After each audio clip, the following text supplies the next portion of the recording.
Magandang araw mga kapatid. Welcome to our Faith and Hope online devotion. It is a blessing to gather together, even online, to worship God, reflect on His Word, and strengthen our faith and hope in Him. In a world full of uncertainties, trials, and challenges, we are reminded that faith keeps us strong and hope keeps us moving forward. In Hebrews chapter 11 verse 1, the Bible says, "Now faith is confidence in what we hope for and assurance about what we do not see." Ang pananampalataya ay kumpiyansa sa mga bagay na ating inaasahan at katiyakan sa mga bagay na hindi natin nakikita. Faith teaches us to trust God even when we don't see the whole picture. And hope assures us that His promise never fails. Kaya anuman ang ating pinagdadaanan ngayon, we can hold on to God's Word, knowing that He is always faithful. As we begin our devotion today, let us open our hearts to His presence and expect great things from Him today.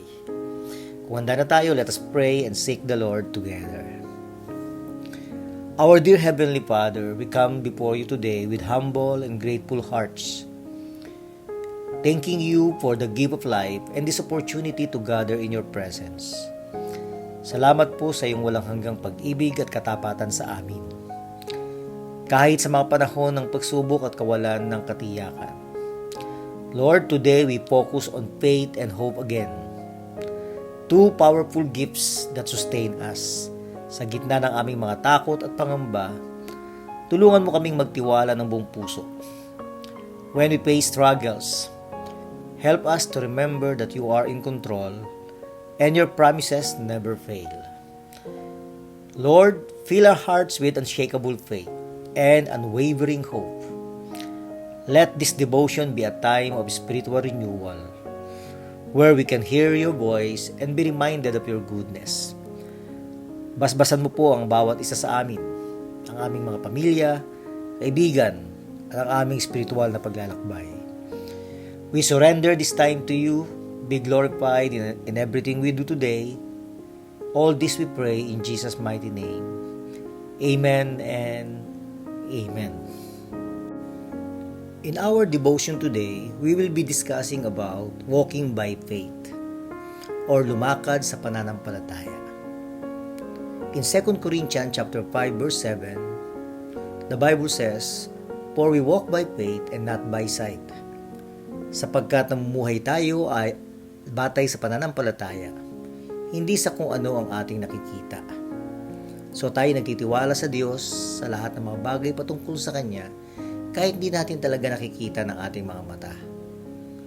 Why? Because faith means trusting God even when we don't understand everything. Minsan tayong mga tao, mas gusto natin ng malinaw na sagot o katiyakan muna bago tayo sumunod. But God calls us to walk by faith and not by sight. You remember Peter when he was walking on water in Matthew chapter 14 verse 30 to 33. Hindi siya lumubog habang nakatuon ang mata niya kay Jesus. Pero nung nagsimula na siyang matakot at tumingin sa mga bagyo, siya ay lumubog.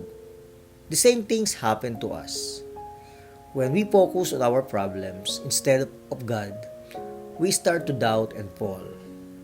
So the question is this: are you walking by faith or by fear? You have to trust God that God is leading you, even if you don't see the whole picture yet. Let us ask the Lord to help us to walk by faith and not by sight. Let the Lord remind us that He is always in control.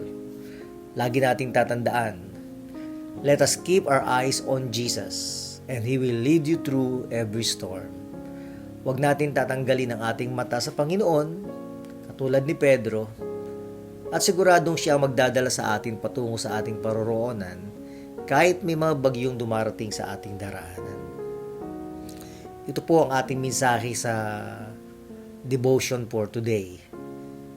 Tayo po'y tumingin at manampalataya sa ating Panginoon. Tayo po'y manalangin. Heavenly Father, we come before you with the hearts of gratitude. Salamat po sa iyong salita na nagpapaalala sa amin na anumang bagyo ang aming harapin, hindi mo kami iniiwan. Lord, we may not always understand the storms in our lives, but we choose to trust in you, knowing that you are always in control. Lord, help us to have unshakable faith, even in the strongest storms. Kapag kami ay nangihina na at natatakot, ipaalala mo po sa amin na ikaw ang Diyos na nagpapakalma ng lahat ng bagyo. Give us peace in the midst of troubles, strength in the midst of trials, and courage to keep us moving forward. Praise God, mga kapatid, for a blessed, inspiring devotion today. We have been reminded that walking by faith means trusting God even when we don't see the whole picture. Kahit hindi natin alam ang susunod na hakbang, we can move forward with confidence, knowing that God is leading the way. Let us remember our verse in 2 Corinthians chapter 5 verse 7. For we walk by faith, not by sight. Tayo po'y namumuhay ayon sa pananampalataya, hindi sa kung ano ang ating nakikita.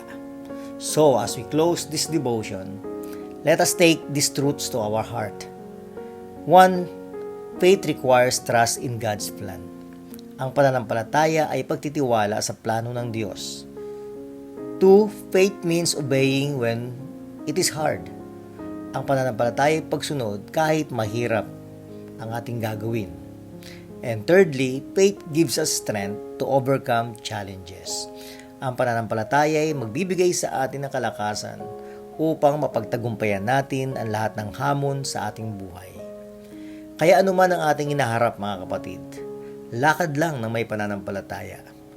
Huwag tayong matakot, huwag mag-alinlangan, dahil ang Diyos ang ating gabay at kalakasan. Maraming salamat sa inyong pagsama sa ating devotion. Keep walking by faith, keep trusting in God, and never give up. Always remember, faith sees the invisible, hope believes the impossible, and God makes all things possible. See you again next time, brothers and sisters. God bless you.